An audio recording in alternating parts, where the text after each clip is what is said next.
We have a client, a large client. They do over $1 billion in annual revenue, and they're rebranding.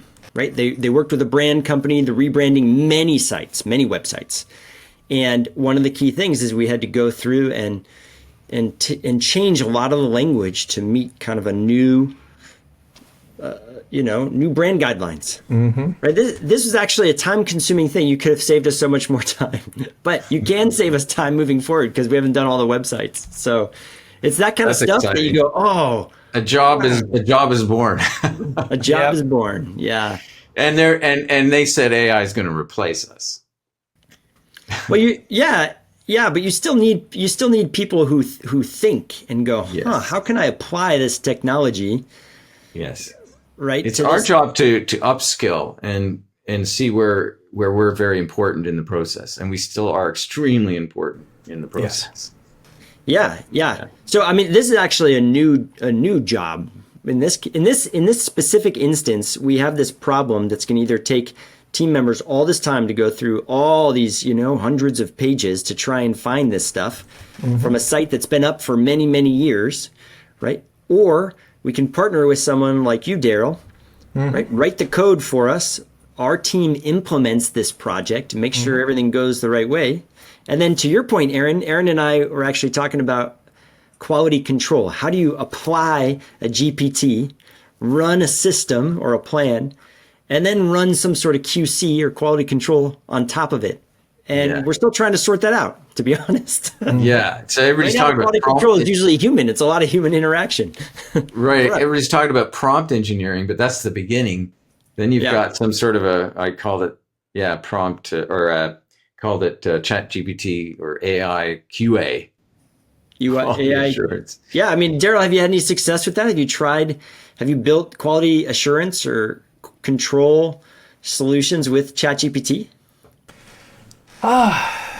Let me think. Like, I've done a lot with GPT for quality assurance. The thing is, what I've discovered with ChatGPT, the stuff that it outputs, the quality is really good. But I don't have any examples or anything off the top of my head, but I could see it being used, exclusively for quality assurance and testing a website. I think we could even get as far as a point where it could even run through the entire site and test links and make sure everything looks good. I see. So you're talking about using it to QA a site. I was actually talking about assuring that its quality is up to snuff versus sometimes it hallucinates. Right. I haven't had too many problems with it hallucinating lately. But okay, I see what you're saying.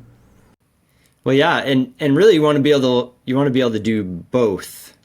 So an example for us, even in the future that we're not there yet, is let's say we need to build and test an automated marketing or sales workflow. Right. All these stages, right? A lead has to go through all these stages, the forms, all these things need to work.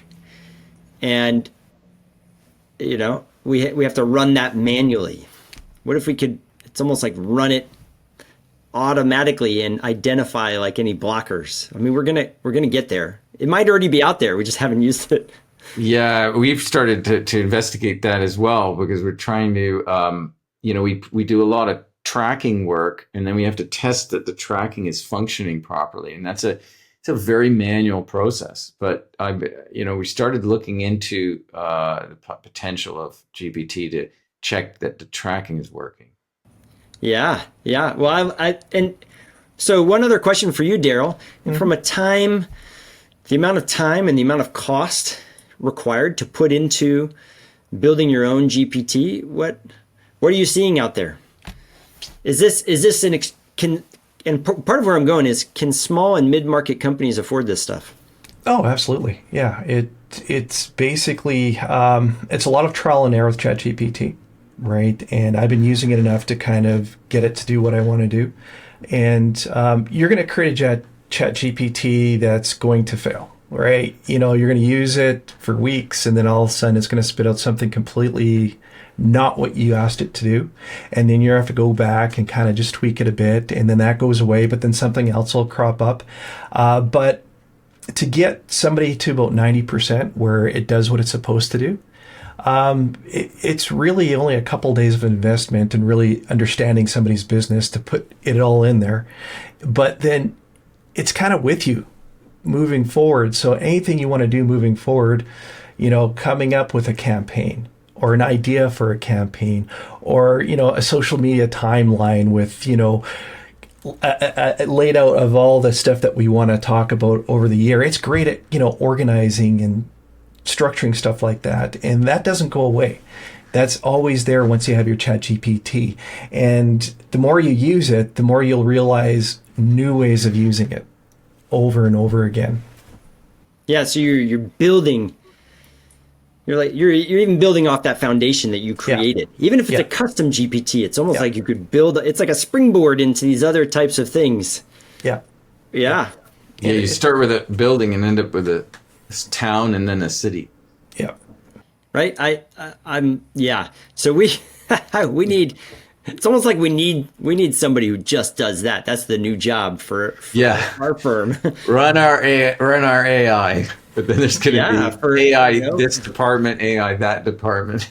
Yeah. Yeah, for clients, learn from these things.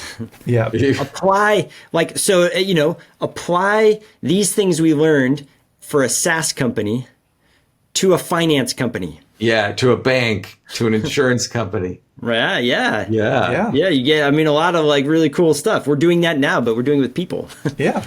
Exactly.